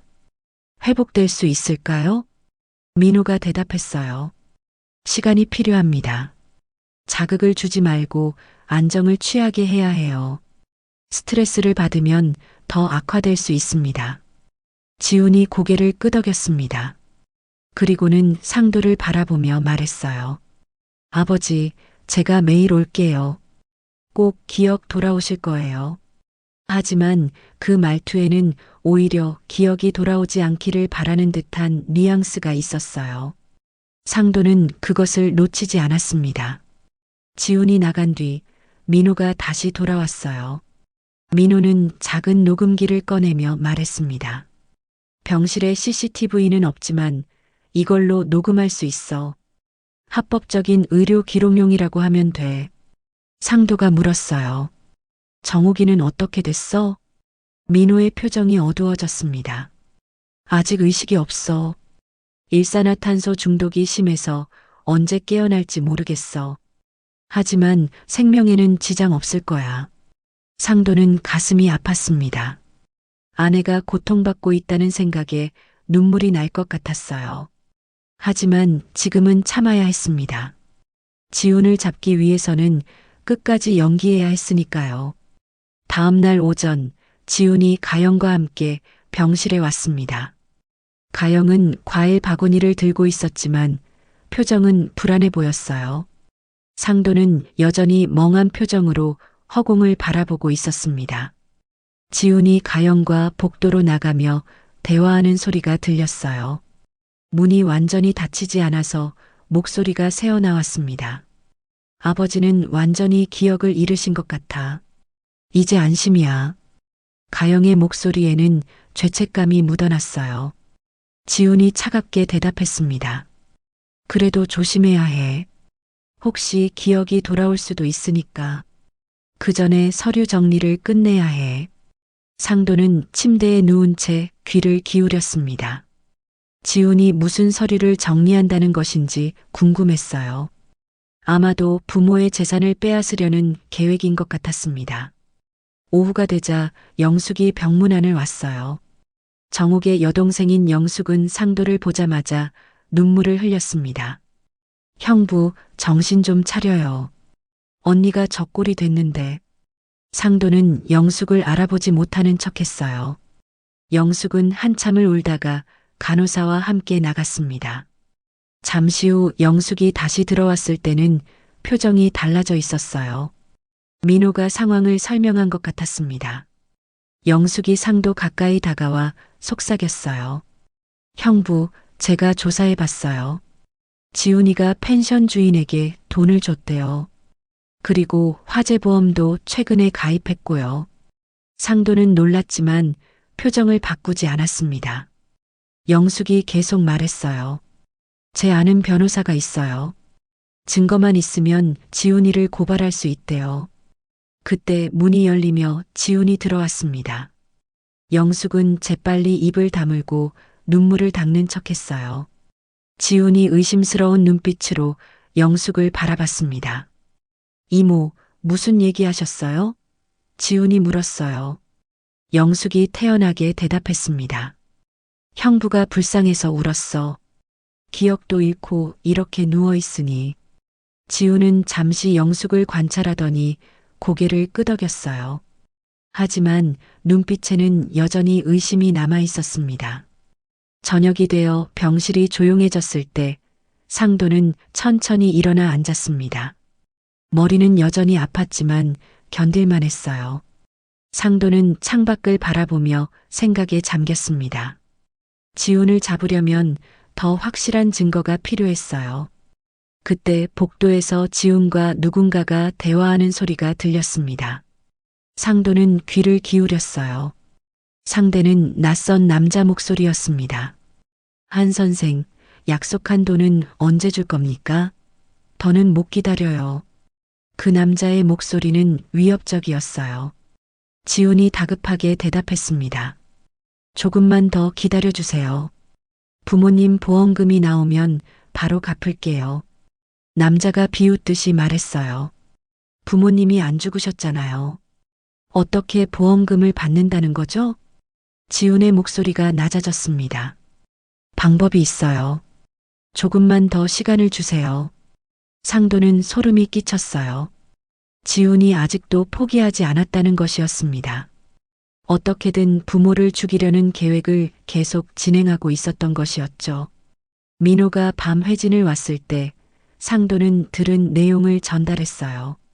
민호의 표정이 굳어졌습니다. 이제 경찰에 신고해야 할 것 같은데. 상도가 말했어요. 아직이야. 좀 더 확실한 증거를 잡아야 해. 녹음이라도 해야 해. 민호가 고개를 끄덕였습니다. 내일 병실에 의료용 녹음기를 설치할게. 그리고 간호사들한테도 주의하라고 할게. 지훈이가 이상한 짓 못하도록. 정옥은 깊은 어둠 속에서 헤매고 있었습니다. 의식이 없는 상태였지만 가끔씩 주변의 소리가 희미하게 들려왔어요. 기계음, 발걸음 소리, 그리고 사람들의 목소리가 물속에서 들리는 것처럼 흐릿하게 전해졌습니다. 시간이 얼마나 흘렀는지도 알 수 없었어요. 어느 날 오후 정옥은 처음으로 눈꺼풀이 움직이는 것을 느꼈습니다. 무겁게 눌린 눈꺼풀을 들어 올리려 했지만 쉽지 않았어요. 온몸이 마비된 것처럼 움직이지 않았습니다. 하지만 의식은 조금씩 돌아오고 있었어요. 중환자실의 차가운 공기가 피부에 닿는 것이 느껴졌습니다. 산소 마스크 너머로 들어오는 공기는 기계적이고 건조했어요. 정옥은 손가락을 움직여 보려 했지만 겨우 미세하게 떨리는 정도였습니다. 그래도 살아있다는 것이 느껴져서 안도감이 들었어요. 멀리서 지훈의 목소리가 들렸습니다. 중환자실 밖 복도에서 의사와 대화하는 것 같았어요. 정옥은 귀를 기울였습니다. 아들의 목소리는 여전히 가식적이었어요. 어머니 상태가 어떤가요? 언제쯤 깨어나실까요? 지훈이 걱정스러운 척 물었습니다. 의사가 대답했어요. 뇌파 검사 결과 조금씩 회복되고 있습니다. 하지만 언제 의식이 돌아올지는 장담할 수 없어요. 지훈의 목소리에 실망감이 묻어났습니다. 그럼 계속 이 상태로 있을 수도 있다는 거네요. 그 말투에서 정옥은 아들이 자신의 죽음을 바라고 있다는 것을 확실히 알 수 있었어요. 가슴이 찢어지는 것 같았지만 정옥은 계속 의식이 없는 척 했습니다. 지금 깨어났다는 것을 알리면 안 됐어요. 다음 날 정옥은 조금 더 많은 것을 느낄 수 있었습니다. 간호사가 링거를 교체하는 소리, 혈압을 재는 소리가 또렷하게 들렸어요. 그리고 누군가 손을 잡는 것도 느껴졌습니다. 따뜻하고 거친 손이었어요. 상도였습니다. 상도가 정옥의 귀에 대고 작게 속삭였어요. 여보, 들리면 손가락을 움직여봐. 아주 살짝만. 정옥은 온 힘을 다해 손가락을 움직였습니다. 미세한 움직임이었지만 상도는 느꼈어요. 상도의 손이 더 꽉 잡아왔습니다. 상도가 계속 속삭였어요. 나는 괜찮아. 기억 잃은 척하고 있어. 지훈이 놈 잡으려고. 당신도 아직 깨어나지 마. 위험해. 정옥은 알았다는 신호로 다시 손가락을 살짝 움직였어요. 상도가 정옥의 이마에 입을 맞추고는 병실을 나갔습니다. 정옥은 눈물이 흘러내리는 것을 느꼈지만 눈을 뜨지는 않았어요. 오후가 되자 지훈과 가영이 중환자실에 면회를 왔습니다. 면회 시간은 짧았지만 두 사람의 대화가 정옥의 귀에 들려왔어요. 가영의 목소리는 떨리고 있었습니다. 오빠, 이제 그만하자. 어머님이 이렇게 됐는데 더 이상 뭘 어떻게 해. 지훈이 차갑게 대답했어요. 이미 시작한 일이야. 끝까지 가야 해. 엄마가 안 깨어나면 그게 오히려 나을 수도 있어. 정옥은 충격을 받았습니다. 아들이 대놓고 자신의 죽음을 바라는 말을 하다니. 온몸이 떨렸지만 정옥은 꾹 참았어요. 절대 움직이면 안 됐습니다. 가영이 울먹이며 말했어요. 난 무서워. 경찰이 조사하러 올 수도 있잖아. 지훈이 가영을 다그쳤습니다. 정신 차려. 펜션 화재는 완벽한 사고였어. 아무도 의심 안 해. 그리고 아버지는 기억을 잃었고 엄마는 깨어날 가능성이 없대잖아. 두 사람이 나간 뒤 정옥은 분노로 온몸이 불타는 것 같았어요. 하지만 동시에 확신했습니다. 반드시 살아나서 지훈의 죄를 밝혀야 한다고요. 며칠이 더 지났습니다. 정옥의 상태는 조금씩 호전되고 있었지만 여전히 의식이 없는 척했어요. 그동안 들은 대화들을 머릿속에 정리했습니다. 지훈이 채권자들에게 쫓기고 있다는 것, 부모의 재산을 노리고 있다는 것, 그리고 여전히 포기하지 않았다는 것까지. 어느 날 새벽 정옥은 이상한 기척을 느꼈습니다. 중환자실에 누군가 들어온 것 같았어요. 발걸음이 조심스럽게 다가왔습니다. 정옥은 숨을 고르게 쉬며 잠든 척했어요. 가까이 온 사람은 지훈이었습니다. 지훈이 정옥의 얼굴을 들여다보며 중얼거렸어요. 엄마, 미안해요. 하지만 어쩔 수 없어요. 저도 살아야 하잖아요. 그때 지훈의 손이 링거줄 쪽으로 움직이는 것을 정옥은 느꼈습니다. 무언가를 하려는 것 같았어요. 정옥은 극도의 공포를 느꼈지만 움직일 수 없었습니다.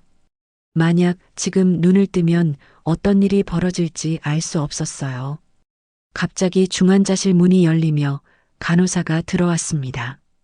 면회 시간이 아닌데 왜 여기 계세요? 나가주세요. 지훈이 당황하며 변명했어요. 어머니가 보고 싶어서 잠깐 들어왔어요. 죄송합니다. 간호사가 단호하게 말했습니다. 규정 위반이에요. 다시 이러시면 면회 금지 조치합니다. 나가세요. 지훈이 나간 뒤 간호사는 정옥의 상태를 확인했어요. 링거와 각종 기계들을 점검하며 혼잣말을 했습니다. 장민호 선생님이 특별히 주의하라고 했는데 정말 이상한 아들이네. 정옥은 민호가 자신들을 보호하고 있다는 것을 알았습니다. 조금은 안심이 됐어요. 하지만 지훈이 포기하지 않을 것이라는 것도 분명했습니다.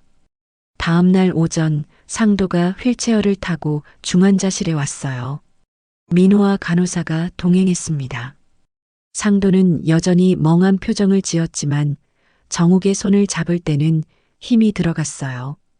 민호가 정욱의 차트를 보며 말했습니다. 회복 속도가 빨라지고 있어요. 곧 일반 병실로 옮길 수 있을 것 같습니다. 상도가 기계적으로 물었어요. 이분이 누구죠? 민호가 대답했습니다. 부인이십니다. 기억나지 않으세요? 상도는 고개를 저으며 정욱을 물끄러미 바라봤어요. 그 눈빛에는 사랑과 걱정이 가득했지만 겉으로는 아무 감정도 드러내지 않았습니다. 오후가 되어 영숙이 면회를 왔습니다. 영숙은 정욱의 손을 잡고 울며 말했어요. 언니, 제발 일어나. 지훈이 놈이 이상한 짓을 하고 있어. 형부 재산을 빼돌리려고 서류를 위조하고 있대. 정욱은 손가락을 움직이고 싶었지만 참았습니다. 아직은 때가 아니었어요. 영숙이 계속 말했습니다. 내가 변호사랑 상의했어. 증거만 있으면 바로 고발할 수 있대. 형부가 기억을 되찾거나 언니가 깨어나면 모든 게 끝날 거야. 그때 복도에서 지훈의 목소리가 들렸어요. 이모, 뭐 하고 계세요? 영숙이 재빨리 눈물을 닦으며 대답했습니다. 언니한테 말 좀 하고 있었어. 혹시 들을까봐. 지훈이 중환자실 유리창 너머로 정욱을 바라봤어요. 그 눈빛은 차갑고 계산적이었습니다. 지훈이 낮은 목소리로 말했어요. 이모도 이제 현실을 받아들이셔야 해요. 엄마는 이미 식물인간이나 다름없어요. 영숙이 분노하며 말했습니다. 무슨 소리야? 언니는 분명 깨어날 거야. 지훈이 비웃듯이 대답했어요. 그때까지 얼마나 걸릴지 아세요? 병원비만 해도 어마어마할 텐데. 정욱은 아들의 말에 충격을 받았습니다. 병원비를 핑계로 생명유지장치를 끄려는 것일까요? 정욱은 극도의 공포를 느꼈어요. 그날 밤 정욱은 결심했습니다. 더는 이렇게 있을 수 없었어요. 조금씩 의식을 되찾는 신호를 보내기로 한 것이었죠. 간호사가 야간 회진을 왔을 때 정욱은 눈꺼풀을 살짝 떨었어요. 간호사가 놀라며 의사를 불렀습니다. 환자분이 반응을 보여요. 눈꺼풀이 움직였어요. 당직 의사가 달려와 검사를 했어요. 정말이네요. 의식이 돌아오고 있어요. 장민호 선생님께 연락드려야겠어요. 새벽에 민호가 병원에 도착했습니다. 민호는 정욱을 검사하며 작게 속삭였어요. 상도 씨가 다 얘기했어요. 조금만 더 참으세요. 거의 다 왔어요. 정욱이 눈을 완전히 뜬 것은 새벽 4시였습니다. 중환자실의 희미한 조명 아래서 천장이 보였어요. 산소 마스크는 이미 제거된 상태였고 일반 산소호흡기만 코에 연결되어 있었습니다. 정욱은 천천히 고개를 돌려 주변을 둘러봤어요. 몸은 여전히 무거웠지만 의식은 또렷했습니다. 간호사가 정욱이 깨어난 것을 발견하고 다가왔어요. 간호사는 조용히 속삭였습니다. 할머니, 괜찮으세요? 장민호 선생님께 연락드릴게요. 정욱은 고개를 살짝 끄덕였어요. 목이 메말라서 말이 나오지 않았습니다. 간호사가 물을 조금 먹여주자 겨우 목소리가 나왔어요. 정욱이 쉰 목소리로 물었습니다. 남편은 어디 있어요? 간호사가 대답했어요. 일반 병실에 계세요. 많이 회복하셨어요. 곧 만나실 수 있을 거예요. 아침이 되자 민호가 왔습니다. 민호는 정욱의 상태를 꼼꼼히 확인한 뒤 귓가에 대고 조용히 말했어요. 상도 씨가 지훈 씨를 유도하고 있어요. 오늘이 마지막 기회일 것 같습니다. 준비되셨어요? 정욱은 결연한 표정으로 고개를 끄덕였습니다. 20년 동안 숨겨진 진실과 지훈의 범죄를 모두 밝힐 때가 온 것이었어요. 정욱이 일반 병실로 옮겨진 것은 오전 10시였습니다. 상도와 같은 병실로 배정받았어요. 상도는 정욱을 보자 눈물을 흘렸지만 곧 다시 무표정한 얼굴로 돌아갔습니다. 아직 연기를 계속해야 했으니까요. 점심 무렵 지훈이 병실로 들어왔어요. 정욱이 깨어난 것을 보고 깜짝 놀란 표정이었습니다. 하지만 곧 억지로 미소를 지으며 다가왔어요. 엄마, 깨어나셨네요. 정말 다행이에요. 지훈의 목소리는 떨리고 있었습니다. 정욱은 지훈을 똑바로 바라봤어요. 그리고 천천히 입을 열었습니다. 지훈아, 나 다 알아. 내가 한 짓 모두. 지훈의 얼굴이 하얗게 질렸습니다. 순간 당황한 표정이 역력했어요. 하지만 곧 태연한 척하며 물었습니다. 무슨 말씀이세요? 제가 뭘 했다는 거예요? 정욱이 침대에서 몸을 일으켜 앉으며 말했어요. 펜션 화재, 내가 계획한 거지? 우리를 죽이려 했잖아. 지훈이 손사래를 치며 부인했습니다. 엄마, 무슨 소리예요? 그건 사고였어요. 낡은 펜션에서 일어난 불행한 사고. 그때 상도가 갑자기 또렷한 목소리로 말했어요. 나도 다 기억났다. 내가 복도에서 한 말, 펜션 주인에게 돈 준 것 모두 알고 있어. 지훈의 눈이 휘둥그레졌습니다. 아버지가 기억을 되찾았다는 사실에 충격을 받은 것이었어요. 지훈은 뒷걸음질 치며 문 쪽으로 향했지만 그때 문이 열리며 민호와 경찰 2명이 들어왔습니다. 민호가 차분하게 말했어요. 병실 CCTV와 녹음 기록이 다 있습니다. 그리고 펜션 주인도 자백했어요. 지훈 씨가 돈을 주고 가스 누출과 난간 조작을 부탁했다고. 지훈은 절망적인 표정으로 주저앉았습니다. 모든 것이 끝났다는 것을 알았어요.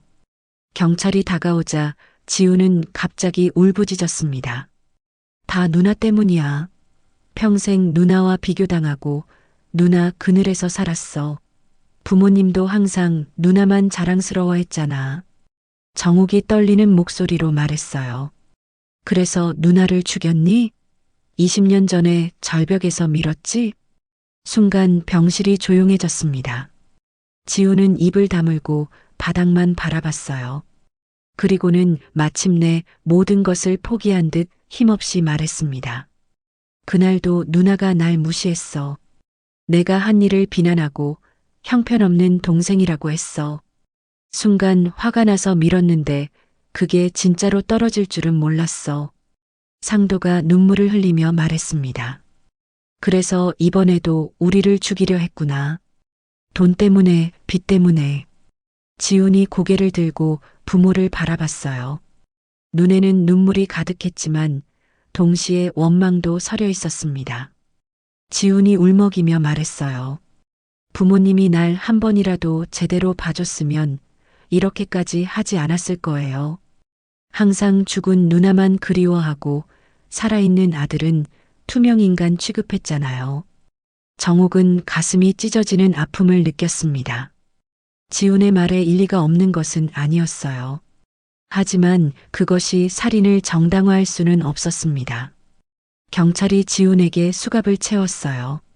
한지훈 씨, 살인 미수 및 과거 사건 관련해서 조사받으셔야 합니다. 지훈이 끌려가면서 마지막으로 뒤돌아봤습니다. 엄마, 아빠, 정말 미안해요. 하지만 저도 살고 싶었어요. 문이 닫히고 병실에는 무거운 침묵이 내려앉았습니다. 정욱과 상도는 서로를 바라보며 눈물을 흘렸어요. 딸을 잃고 이제 아들마저 잃게 된 것이었습니다. 가영이 복도에서 울고 있는 것이 보였어요. 경찰이 가영에게도 조사받으러 오라고 했지만 가영은 방조혐의 정도로 끝날 것 같았습니다. 가영이 병실로 들어와 무릎을 꿇었어요. 어머님, 아버님, 죄송해요. 저도 무서워서 어쩔 수 없었어요. 지훈 오빠가 점점 이상해지는 걸 알면서도 막지 못했어요. 정욱이 지친 목소리로 말했습니다. 가영아, 너도 피해자야. 이제 새로운 삶을 살아. 우리 걱정은 하지 말고. 가영이 흐느끼며 병실을 나갔어요. 정욱과 상도는 다시 둘만 남았습니다.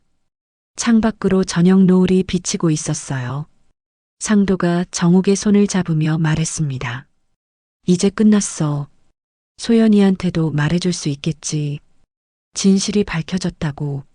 정욱은 고개를 끄덕였어요. 그리고 창밖을 바라보며 말했습니다. 우리가 잘못 키운 걸까? 지훈이를 더 사랑해줬어야 했나? 상도가 대답했어요. 우리도 완벽한 부모는 아니었지. 하지만 그게 살인을 정당화할 순 없어. 지훈이는 자기 선택에 책임을 져야 해. 병실에 영숙이 들어왔습니다. 영숙은 정욱을 꼭 안으며 울었어요. 언니, 이제 다 끝났어. 더는 두려워하지 않아도 돼. 정욱은 여동생의 등을 토닥이며 말했습니다. 고마워. 내가 없었으면 우리도 위험했을 거야. 민호가 다시 들어와 상황을 정리해줬어요. 지훈 씨는 구속될 것 같습니다. 증거가 충분해요. 그리고 20년 전 사건도 재조사할 예정입니다. 정욱과 상도는 서로를 바라봤습니다. 긴 악몽이 끝난 것이었어요. 하지만 마음의 상처는 쉽게 아물지 않을 것 같았습니다. 3개월이 지났습니다. 정욱과 상도는 퇴원해서 집으로 돌아왔어요. 집은 그대로였지만 많은 것이 변했습니다. 거실벽에 걸린 소연의 사진 옆에는 이제 지훈의 어릴 적 사진도 함께 걸려 있었어요. 정욱은 매일 아침 두 자녀의 사진 앞에 물을 떠놓았습니다. 죽은 딸과 감옥에 간 아들, 둘 다 정욱의 자식이었으니까요. 상도는 여전히 텃밭을 가꾸며 하루를 보냈어요. 가끔 정욱과 함께 소연의 산소에 가서 이야기를 들려줬습니다. 진실이 밝혀졌다고, 이제 편히 쉬라고. 어느 날 정욱이 상도에게 말했습니다. 우리가 살아남은 이유가 있을 거야. 남은 삶은 의미 있게 살자. 상도가 고개를 끄덕였어요. 그래. 소연이와 지훈이 목까지 열심히 살자. 바람이 불어와 마당의 나뭇잎들이 흔들렸습니다. 정욱과 상도는 손을 잡고 집 앞 벤치에 앉았어요. 해가 저물어가는 하늘을 바라보며 두 사람은 조용히 남은 삶을 생각했습니다. 비극으로 얼룩진 가족사였지만 진실을 마주한 용기로 인해 비로소 새로운 시작을 할 수 있게 되었어요. 상처는 남았지만 적어도 더는 거짓 속에서 살지 않아도 되었습니다. 정욱은 마지막으로 혼잣말처럼 중얼거렸습니다. 소연아, 지훈아, 엄마가 미안해. 다음 생에는 더 좋은 엄마가 될게. 오늘의 이야기 어떠셨나요? 이 가족에게 하고 싶은 말씀이 있으시면 여러분의 생각을 댓글로 편하게 나눠주세요. 오늘도 감사합니다. 마음 깊은 인생 사연이었습니다.